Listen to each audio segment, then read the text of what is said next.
Leibniz-Zentrum für Agrarlandschaftsforschung. Vielen Dank. Italien, das Land der Genüsse und Geschmäcker, das vor allem eins kann: richtig gutes Essen kochen. Italiener haben immer schon eine tiefe und sehr leidenschaftliche Beziehung zum Essen, das ja weit über die Nahrungsaufnahme hinausgeht. Deshalb ist es umso interessanter, wenn junge Italiener nach Brandenburg kommen, um was zu lernen in Sachen Küche, wie in Bad Saro zurzeit. Markus Woller.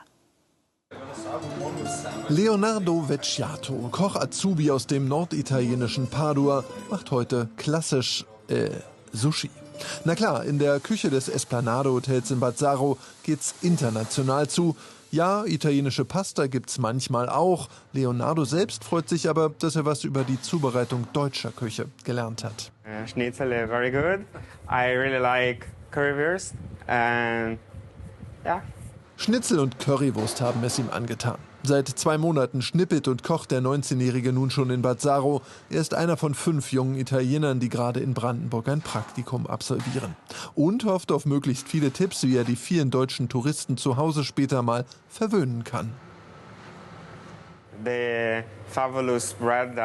Das tolle deutsche Brot mit seinen Varianten, dann die Würste, die sind mit die besten, und natürlich das Bier.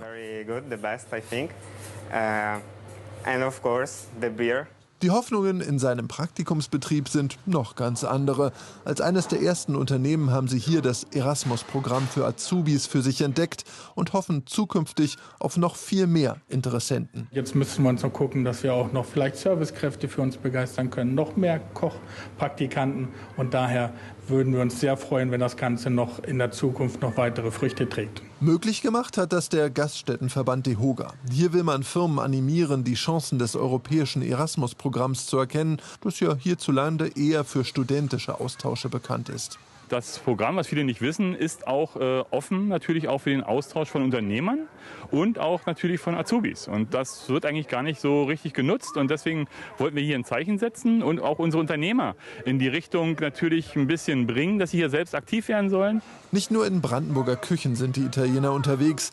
Einige unterstützen gerade auch den Tourismusverband, spielen dort Testkunden oder übersetzen Internetseiten. Sie sagen, Brandenburg sei für sie jetzt mehr als das Land rund um Berlin. Wir hatten hier viele Touren durch die Region. Die Natur ist toll, die vielen Seen hier in der Region. Berlin ist natürlich eine große Stadt, das ist natürlich nett, aber man kann hier auch viele andere tolle Städte entdecken. 1 Monat sind sie noch hier. Leonardo könnte sich vorstellen zu bleiben. Ein bisschen Amore für Brandenburg ist also schon vorhanden. Ja, um alles andere als Amore